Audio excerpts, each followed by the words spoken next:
Hello दोस्तों, मैं रमनदीप आप सभी का यूपीएससी हिंदी के इस यूट्यूब प्लेटफॉर्म पर स्वागत करता हूं।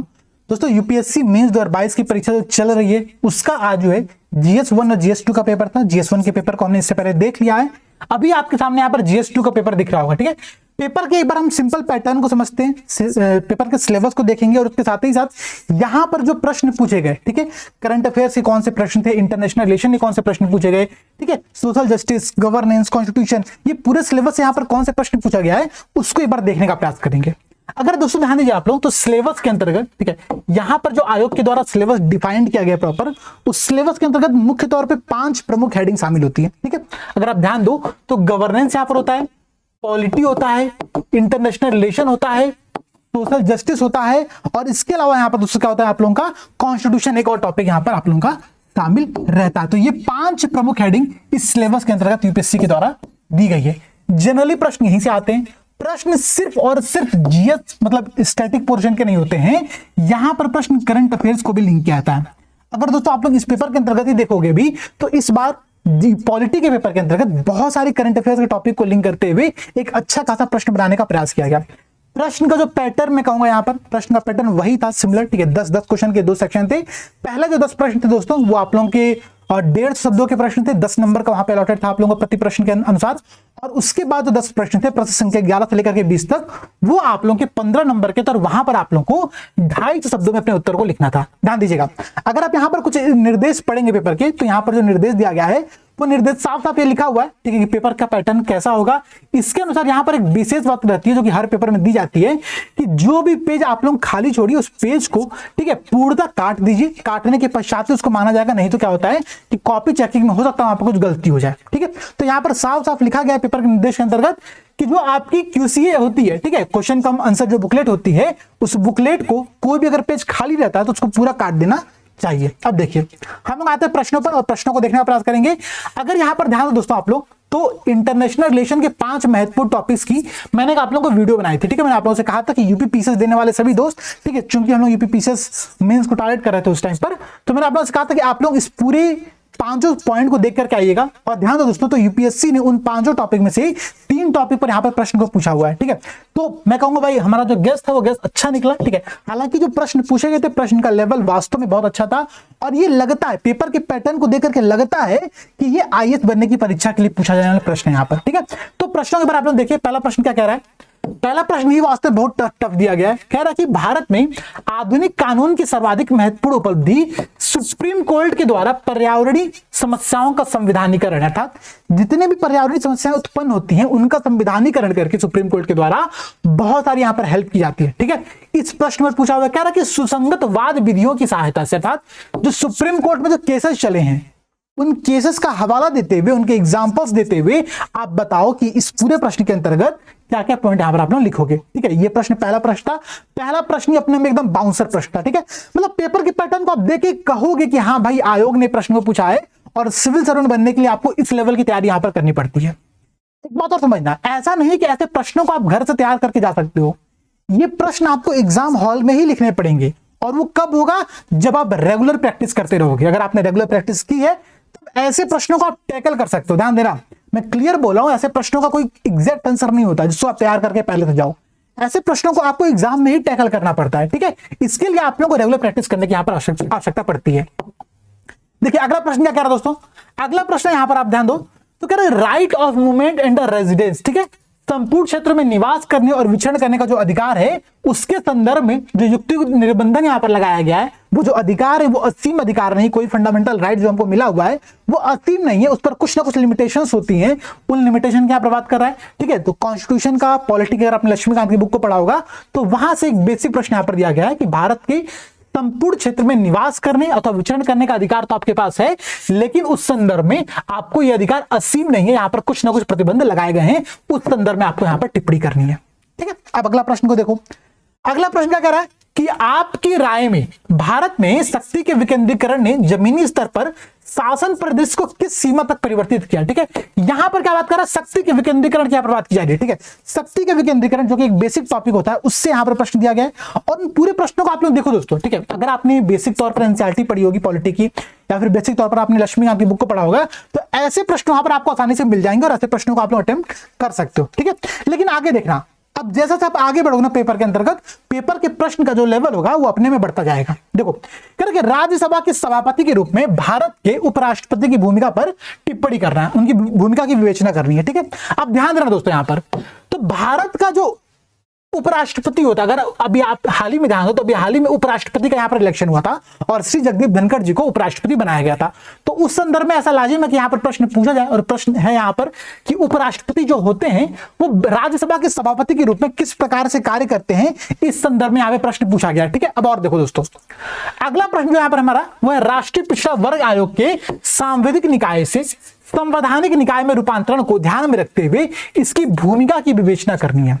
NCBC national commission for the backward classes जो है, जिसकी जो कॉन्स्टिट्यूशनल जिसको दर्जा दिया गया 102nd अमेंडमेंट के बाद से, ठीक है, तो उसके बाद जब संवैधानिक निकाय के रूप में इसका रूपांतरण किया गया है, इस संदर्भ में इसकी भूमिका पर आप लोगों को यहाँ पर टिप्पणी करनी है, भूमिका की विवेचना करनी है। इन सब प्रश्नों को यहाँ पर ध्यान दो। ठीक है, तो ये भी करंट अफेयर्स का प्रश्न था, करंट अफेयर्स यहाँ पर लिंक किया गया था इस प्रश्न को, 2018-19 में घटना घटी थी जब उसको संवैधानिकरण किया गया था, तब से ये प्रश्न यहाँ पर पूछा गया है। एक प्रश्न यहाँ पर बहुत अच्छा है, प्रश्न भाई गति शक्ति योजना।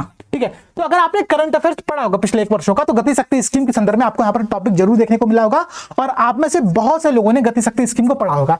लेकिन प्रश्न का पैटर्न को समझो थोड़ा सा, प्रश्न पूछ के क्या रहा है।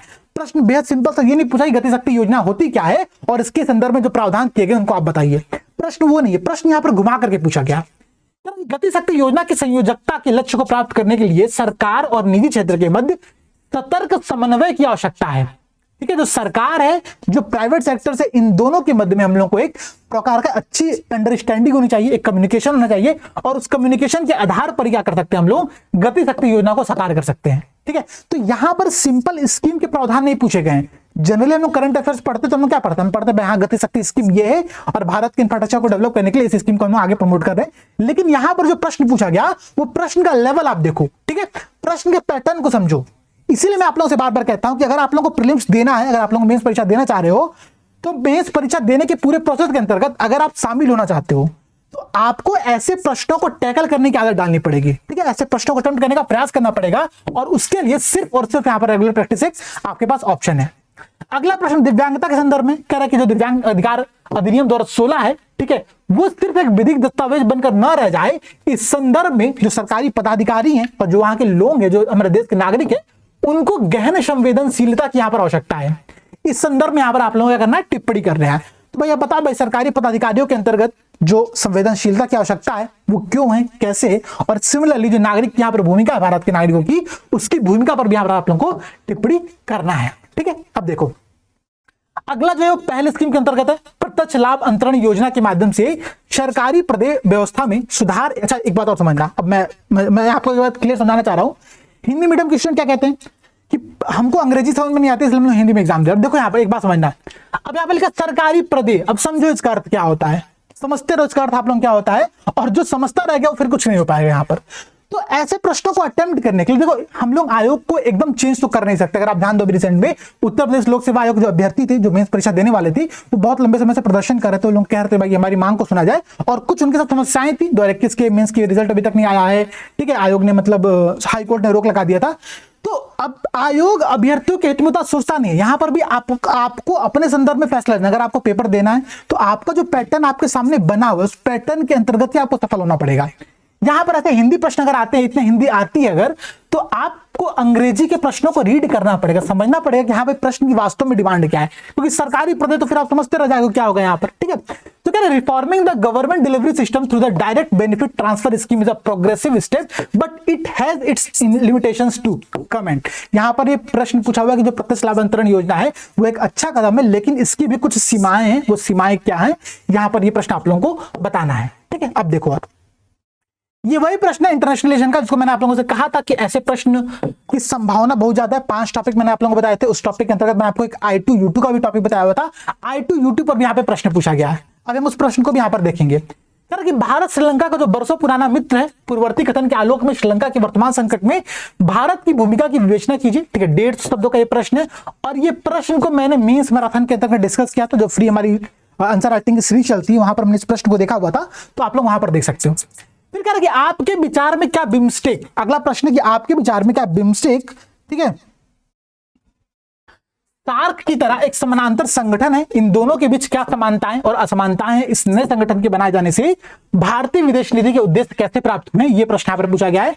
बिम्स्टेक और सार्क के मध्य में यहाँ पर आप लोगों को तुलना करने को कहा गया। अगर आपको ध्यान होगा दोस्तों तो पिछले वर्ष, ठीक है, एससीओ पर एक प्रश्न पूछा गया था, इसके अलावा ऑकस पर एक प्रश्न पूछा गया था, ठीक है, एससीओ और ऑकस पर यहाँ पर 2 प्रश्न पूछे गए थे। तो यहाँ पर आप देखिए, यहाँ पर बिम्स्टेक और सार्क के संदर्भ में प्रश्न पूछा गया है, ठीक है, प्रश्न इंपॉर्टेंट है, अच्छा प्रश्न है, और प्रश्न को देख करके आप लगता है कि हाँ भाई ऐसे प्रश्नों को अटेम्प्ट करने के लिए आपको दोनों संगठनों के बारे में बेसिक इंफॉर्मेशन होनी चाहिए, ठीक है। भारत की जो विदेश नीति है, जो फॉरेन पॉलिसी है, वो कैसे चेंज हो रही है इन ऑर्गेनाइजेशन को ध्यान में रखते हुए, इस पर यहाँ पर आप लोगों को कमेंट करना है। अब देखिए यहां से जो प्रश्न आपके स्टार्ट हो रहे हैं वो प्रश्न आपके 15 नंबर के, ठीक है, 250 शब्दों में इस प्रश्न का उत्तर आप लोगों को देना रहता है। प्रश्न को एक बार देखिए, प्रश्न की चौड़ाई आप देखिए, प्रश्न कितना लंबा दिया हुआ है, ठीक है। कह रहा कि लोक प्रतिनिधि अधिनियम 1951 के अंतर्गत, ठीक है, आरपी 1951 के अंतर्गत संसद अथवा राज्य विधायिका के सदस्यों के चुनाव से उभरे विवादों के निर्णय की प्रक्रिया की विवेचना करना है। किन आधारों पर किसी निर्वाचित घोषित प्रत्याशी के निर्वाचन को शून्य घोषित किया सकता है, इस निर्णय के विरुद्ध पीड़ित पक्ष को कौन सा उपचार उपलब्ध है, वाद विधियों का संदर्भ दीजिए। अब ध्यान देना दोस्तों, प्रश्न का आप देखो कितने सारे प्रश्न के पार्ट यहां पर पूछे गए हैं। पहला प्रश्न क्या कह रहा है कि जो आरपी 1951 के अंतर्गत संसद और राज्य विधायिका के सदस्यों के चुनाव के उभरे विवादों के निर्णय की एक प्रक्रिया दी हुई है, ये स्टेटमेंट है, ठीक है। प्रक्रिया का विवेचन करना है, ठीक है। पहली बात, प्रक्रिया का यहाँ पर हम लोग क्या करना है, डिस्कस करना है। पहला प्रश्न यहाँ पर हम लोग का ये है, ध्यान देना, मैं प्रश्न की डिकोडिंग करने का प्रयास कर रहा हूं। सेकंड प्रश्न पूछा कि किन आधारों पर किसी निर्वाचित घोषित प्रत्याशी के निर्वाचन को शून्य घोषित किया सकता है, यह प्रश्न का सेकंड पार्ट है, ठीक है। फिर कह रहा है कि इस निर्णय के विरुद्ध पीड़ित पक्ष को कौन सा उपचार यहां पर उपलब्ध है, ये थर्ड कह रहा है। और उसके बाद कह रहा है कि इन सभी को आप एक्सप्लेन करते समय जो सुप्रीम कोर्ट के प्रमुख केसेस होंगे, ठीक है, उन केसेस का, लॉज का आप लोग कुछ रेफर लेते हुए उसको यहां पर आप लोग कोट करने का प्रयास करो, ठीक है। तो एक प्रश्न के अंतर्गत 3 सब प्रश्न दिए गए, उन तीनों प्रश्नों को आपको अटेम्प्ट करना। अगर एक प्रश्न को भी आप स्किप करते हो, आपके जो मार्क्स होंगे यहां पर वो अपने आप कम होने लगेंगे, ठीक है, ये बात समझना। तो प्रश्न की डिकोडिंग बहुत जरूरी है, ठीक है। प्रश्न की डिकोडिंग आप लोग ऐसे करोगे तभी आप लोगों को समझ में हाँ भाई प्रश्न पूछना क्या चाह रहा है। राज्यपाल के द्वारा विधायी शक्तियों के प्रयोग की आवश्यक शर्तों का विवेचन करिए, ठीक है। राज्यपाल के द्वारा जो विधायी शक्तियों का प्रयोग होता है उसके लिए आवश्यक शर्तें क्या है, यहाँ पर उसको डिस्कस करना है। कह रहा कि विधायिका के समक्ष रखे बिना राज्यपाल के द्वारा अध्यादेशों के पुनः प्रख्यापन की वैधता की विवेचना करिए। अध्यादेश के संदर्भ में आप एक प्रश्न दिया हुआ है, ठीक है। अध्यादेश ऑर्डिनेंस जो होता है स्टेट गवर्नमेंट का, ठीक है, उसके संदर्भ में आप एक प्रश्न दिया गया। उस प्रश्न को आप लोग देखिए, प्रश्न को अटेम्प्ट कैसे करना है उस बात को समझने का प्रयास करेगा, ठीक है। अब देखिए इसके बाद कह रहा है कि राष्ट्रीय राजनीतिक दल केंद्रीकरण के पक्ष में होते हैं, जबकि जो क्षेत्रीय दल होते हैं वो राज्य स्वायत्तता के पक्ष में होते हैं। इस पर आप लोगों को टिप्पणी करनी है और ये मुद्दा लगातार बना हुआ है। अगर आप देखो तो जो वेस्ट बंगाल है या फिर जो अन्य राज्य हैं उनमें केंद्र और राज्य को लेकर के बहुत सारे टकराव देखने को मिल रहा है। ये प्रश्न उसको ही आधार बनाते हुए यहां पर दिया गया। प्रश्न को आप देखिएगा, अटेम्प्ट करने का प्रयास करिएगा, ठीक है। और हमेशा की तरह ये जो पूरा पेपर, इस पेपर को आप लोग अटेम्प्ट करिए। इन पूरे पेपर में आप लोग कमेंट करके जरूर बताइएगा पूरे 20 प्रश्नों में से ऐसे कितने प्रश्न थे, ठीक है, ऐसे कितने प्रश्न थे जिनका आंसर आपको टू द पॉइंट आता था कि हाँ भाई इस प्रश्न का उत्तर हम लोग लिख सकते हैं। ये प्रश्न यहाँ पर आप लोगों को देखना है, ठीक है। इसका आंसर कमेंट में आप लोग जरूर दीजिएगा। अच्छा, अगला देखिए प्रश्न क्या कह रहा है भाई, कह कि भारत और फ्रांस के राष्ट्रपति के निर्वाचित होने की प्रक्रिया का आलोचनात्मक परीक्षण कर रहा है। अगर देखो तो मैंने अभी आप लोगों को बताया कि राष्ट्रपति और उपराष्ट्रपति का दोनों का इलेक्शन इस वर्ष हुआ था, इसलिए उपराष्ट्रपति की जो भूमिका थी राज्यसभा के संदर्भ में वो प्रश्न अभी हमने इससे पहले देखा था 10 नंबर वाले प्रश्न में, ठीक है। यहां पर राष्ट्रपति के इलेक्शन निर्वाचित होने की जो प्रक्रिया है उसको फ्रांस के साथ तुलना करने को कहा गया। अगर आपको याद होगा तो पिछले वर्ष यूएसए और इंडिया का जो संविधान है, ठीक है, उसके संदर्भ में तुलना करने को कहा गया था। इस बार जो प्रश्न दिया गया है वो भारत और फ्रांस के राष्ट्रपति की निर्वाचन प्रक्रिया में तुलना करने को कहा गया। तो ऐसे दोनों प्रश्नों को आप लोग देख सकते हैं। इसके अलावा आदर्श आचार संहिता के उद्भव के आलोक में जो मॉडल कोड ऑफ कंडक्ट होता है, इलेक्शन कमीशन की जो पूरी भूमिका है उस भूमिका के संदर्भ में यहाँ पे प्रश्न पूछा गया, ठीक है। इलेक्शन कमीशन की भूमिका को बताना बहुत इंपॉर्टेंट है और ये बेसिक प्रश्न होता है, आर्टिकल 324 हमने देखा हुआ है। तो ऐसे प्रश्नों को आप लोग अटेम्प्ट करिए, ठीक है। बेसिक प्रश्न था, ये वाला प्रश्न तो बेसिक था, ठीक है। इसके अलावा जितने प्रश्न भी हमने देखे थे 5-6 प्रश्न लगातार से, वो सारे प्रश्न बाउंसर प्रश्न थे, ठीक है। अब देखिएगा कह रहा कि कल्याणकारी योजनाओं के अतिरिक्त भारत को समाज के वंचित वर्गों और गरीबों की सेवा के लिए मुद्रास्फीति, ठीक है, इन्फ्लेशन और बेरोजगारी, अनएम्प्लॉयमेंट के कुशल प्रबंधन की आवश्यकता है, चर्चा करिए, ठीक है। अगर भारत चाहता है कि जो कल्याणकारी योजनाएं भारत में बन रही हैं वो साकार हो, तो उनको साकार करने के लिए साथ ही साथ जो वंचित वर्ग है, जो गरीब है, उनकी सेवा करने के लिए हमको इन्फ्लेशन और अनएम्प्लॉयमेंट दोनों पर रोक लगाने की आवश्यकता है, दोनों पर नियंत्रण करने की आवश्यकता है। यह बात यहां पर कहा गया, इस पर आपको डिस्कस करना है। अगला देखिए प्रश्न क्या कह रहा है, क्या आप इस बात से सहमत है कि विकास हेतु जो दाता अभिकरण है, ठीक है, दाता अभिकरण आप समझते रहो हिंदी में क्या होता है, अगर आप अंग्रेजी में देखोगे तभी आपको समझ, हाँ दाता अभिकरण कहते किसको है, ठीक है। दाता अभिकरण मतलब डोनर एजेंसियां, जो भी डोनर एजेंसियां, जो डोनर एजेंसीज होती हैं जो कि डोनेशन देती है किसी ना किसी कार्य के उद्देश्य विकास प्रोजेक्ट को लेकर के, यहां पर उनकी बात की जा रही है। कि डोनर एजेंसियों पर बढ़ती निर्भरता जो होती है वो डेवलपमेंट प्रक्रिया में कम्युनिटी पार्टिसिपेशन के महत्व को घटाती है।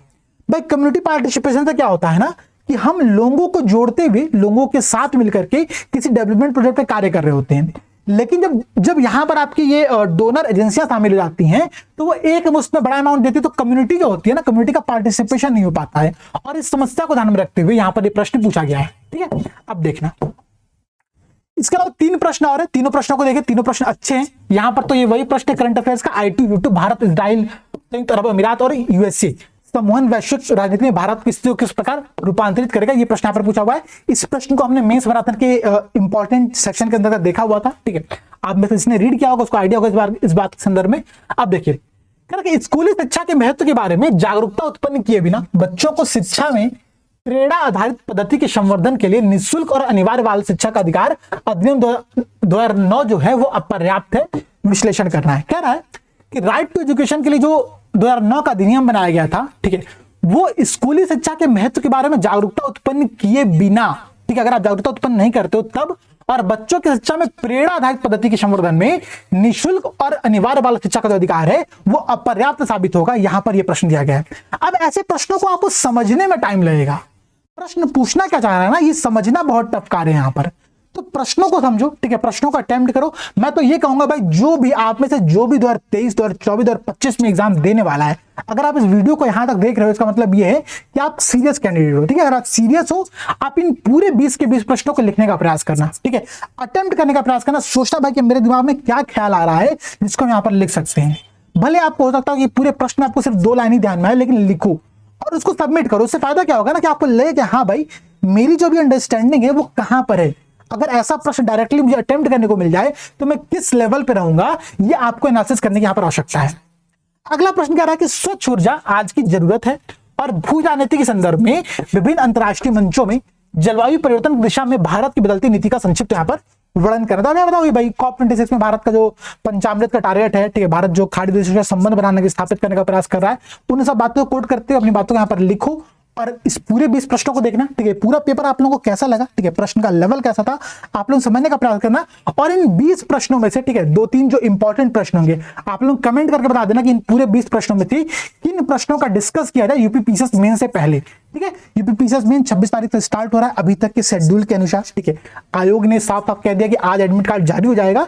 तो जो भी दोस्त, ठीक है, आप लोग अगर मेंस देने जा रहे हो तो आप लोग बता देना कमेंट में भाई आप लोगों को इन 20 प्रश्नों में से किन प्रश्नों पर डिस्कशन करने की आवश्यकता है। उन प्रश्नों को मैं देख लूंगा, मैं आप लोगों से डिस्कस कर लूंगा ताकि आप लोगों की भी वहां पर प्रैक्टिस हो जाए, ठीक है। मिलते हैं आप लोगों से अगली क्लास में, तब तक के लिए जय हिंद, जय भारत।